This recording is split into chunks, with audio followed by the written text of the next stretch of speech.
everyone, welcome back to Sunny Live Show, and thank you so much guys for tuning in. Well guys, libuyile ngithemba ke kusizwe sakwaZulu mangabe bona ke uNdlunkulu ukaMayisela ebonakala eseduze kwesilo noma ke emcimbini ke esukikhona lapha ke ebukhosini bakwaZulu. Lokula nje isikhathi eside singamboni engabonakali nje ekhona sekukhona ke omunye ke umamncane ke okuNdlunkulu ke uMamyeni.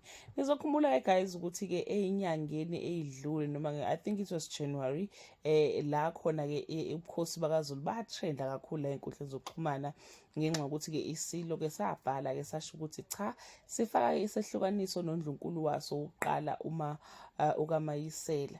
Emva kwalokho ke owayekhulumela ke ubukhosi bakwaZulu umntwana uSimphiwe Zulu waphinde wakuveza futhi ukuthi ke kulo lelo viki bayahamba bokhehla ke uMamyeni futhi bayahamba uzoshada futhi I think nge-26 isilo sasoshada nge-26 hayi kwasho ukuthi ke iNdlunkulu kaMayisela cha Nkosi amabhala phansi ngunya wathi lokho overhead dead body ngewenzeke saphila ukuthi ke kube khona umshado ozoba khona without i-consent yakhe consent yeah guys without yena approve ukuthi ke akwenzeke lokho ngoba yena nesilo bashade umshado ohlanganisa amafa, so awukho umshado ozoba khona ngaphandle ukuthi yena ke avume.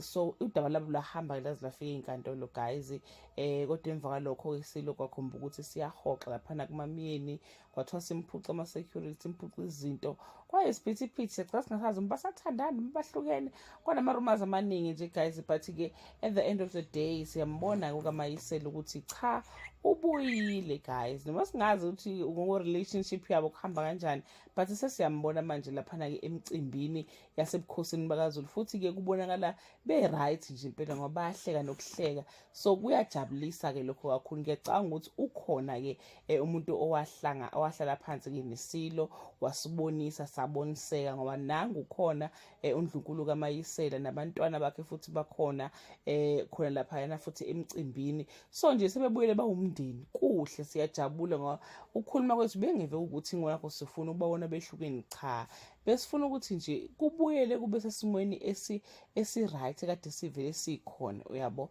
NoMamyeni ngiyacabanga amaqhubeka isikhathi ke mhlambe ke naye bawuzocaca ke ngoba ukhona Nkosi yami akayindawo, ukhona bandla ukhona uMamyeni akayindawo emcimbini yesilo uyafika nje uyasupporta ke kakhulu. Guys, so yeah naye siyajabula bakithi. Abanye bathi nithanda indaba ningena kuphi ngendawo zasebukhosini.